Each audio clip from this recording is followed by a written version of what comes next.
Merhaba arkadaşlar. Bugün İstanbul Esenyurt Üniversitesi Uluslararası Ofis Direktörü Durak Bey ile birlikteyiz. Esenyurt Üniversitesi'nde eğitim görmek isteyen öğrencilerin ne tür bir yol izleyeceğiz? Onlar hakkında biraz konuşacağız. Merhabalar Durak Bey. Hoş geldiniz yayınımıza. Merhaba Murat Bey, nasılsınız? İyiyim çok şükür. Siz nasılsınız? Teşekkür ederim. Biz de iyiyiz. Devam ediyoruz online eğitimlerimize.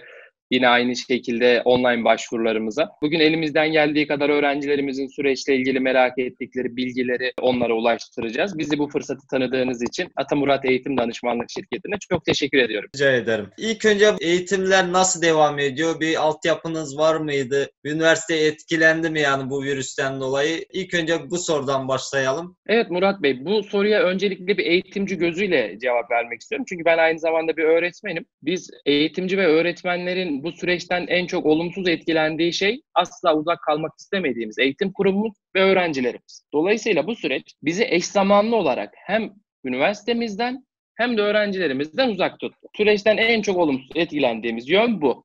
Onun haricinde şunu söyleyeceğim ben size. Üniversitemizin sürekli eğitim merkezi ve online eğitim merkezi, uzaktan eğitim merkezi çok özel bir sistemle zaten sertifika programlarımızı uzaktan eğitim yöntemiyle öğrencilerimize, öğrenci adaylarımıza ulaştırıyordu.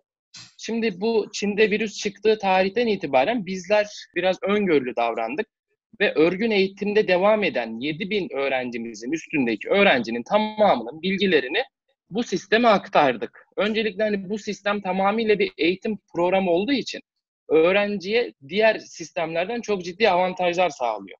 Öğrenci tabii ki online derse katılmak zorunda. Ama tutun ki derse katılamadı.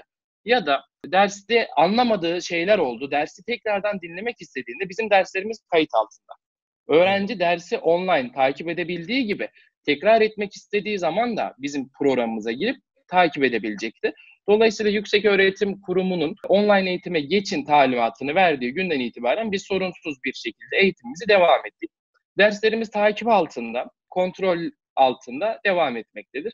Öğrencilerimizle ilgili ve eğitimimizle ilgili herhangi bir olumsuzluk yok. Tabii ki bir örgün eğitim gibi değil. Yani sürecin bitmesiyle ilgili hepimiz umut ediyoruz ama malum böyle bir süreci de en verimli şekilde değerlendirmek için üniversitemiz elinden geleni yapıyor.